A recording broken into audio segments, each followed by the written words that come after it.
America's birth rate has been on a steady decline since 2007. For nearly 2 decades, it's trended downward, raising alarms from policymakers, economists, and activists who see shrinking family sizes as a threat to the country's future. Today, pronatalists, those who advocate for policies encouraging higher birth rates, are more determined than ever to reverse this trend. In Washington, the issue has captured the attention of none other than President Donald Trump and Vice President J.D. Vance. The administration is reportedly weighing a slew of proposals intended to coax Americans into having more children. Among the ideas, scholarships for married people and parents, government-funded education on menstruation and ovulation, and even a $5,000 baby bonus for mothers. One particularly zealous suggestion, awarding a National Medal of Motherhood to women who bear 6 or more children. And it's not just federal policy that's being shaped by pronatalist sentiment. On social media, the ideology is taking hold in culture too. Enter the trad wives, short for traditional wives, women who use platforms like TikTok and Instagram to idealize the nuclear family, stay-at-home motherhood, and old-fashioned domesticity. They craft an aesthetic of simplicity, wholesomeness, and devotion to family, aligning neatly with the vision being painted by America's pronatalist movement. But as lawmakers and cultural influencers call on women to carry more of the future, one glaring oversight remains: men. Specifically, male infertility. Talk of declining fertility often centers on women. It's women who are told to freeze their eggs. Women who are encouraged to get pregnant younger. Women who bear the brunt of invasive fertility treatments like IVF. But data shows this focus is incomplete, sometimes dangerously so. Research reveals that when heterosexual couples struggle to conceive and a cause is identified, it's nearly an even split between male and female factors. The male partner is the sole cause in 20% of cases and a contributing factor in another 30 to 40%. This means that in up to 60% of cases, male infertility is part of the picture. Yet men are often absent from the diagnostic process. According to Dr. Neil Shaw, Chief Medical Officer at Maven Clinic, a virtual healthcare platform focused on family health, many women begin fertility treatments while their male partners have never even undergone a simple semen analysis. Our healthcare system generally seems better designed for men than for women, Shaw says, but men are more reluctant to engage with it in the first place. This avoidance places an unequal burden on women. They endure hormone injections, painful egg retrievals, the emotional rollercoaster of failed cycles. And all the while, the possibility that the problem could lie with their partner is sidelined. It's not just a medical oversight, it's a societal blind spot. Shaw underscores the need to treat couples as units when it comes to fertility, not as isolated individuals. Without that shift, the emotional and physical costs of parenthood planning will continue to rest disproportionately on women.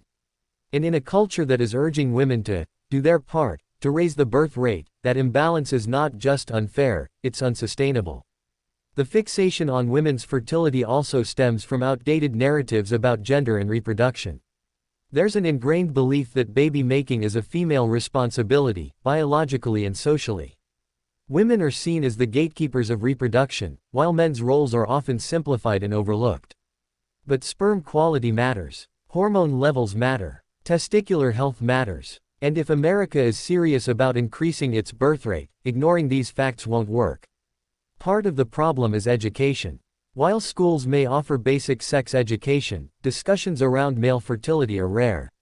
Most men don't learn that their fertility declines with age, or that lifestyle factors, like obesity, alcohol use, or exposure to environmental toxins, can impact their sperm count.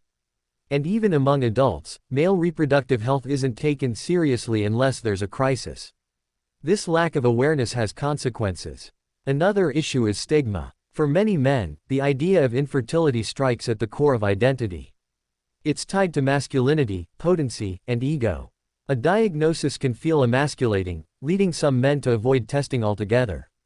Even among couples undergoing IVF, it's not uncommon for the male partner to delay or resist participating in his own evaluation. The irony is that male fertility testing is often simpler, less invasive, and cheaper than the procedures women undergo.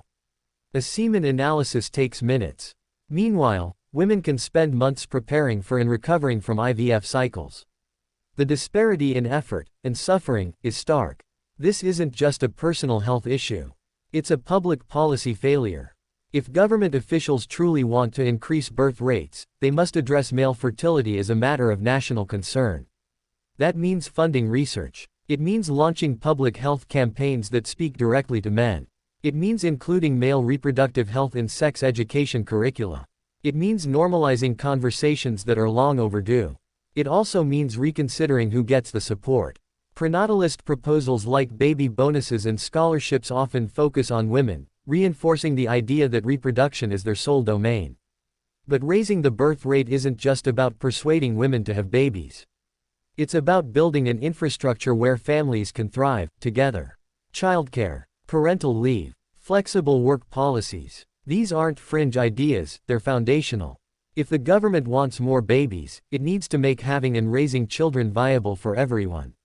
That includes supporting dads who want to be present. It means creating pathways for shared parenting. And it means investing in a healthcare system that treats both halves of the reproductive equation with equal care and urgency. Until that happens, calls for more babies will continue to fall flat. Because the truth is, many women want children. But they also want healthy partners. They want support. They want fairness. And they're tired of being the only ones expected to carry the load, literally and figuratively. Culture is shifting. More couples are delaying parenthood. More people are questioning whether they can afford a family at all. Economic pressures, housing costs, and job insecurity are real barriers. But so is the silence around men's health.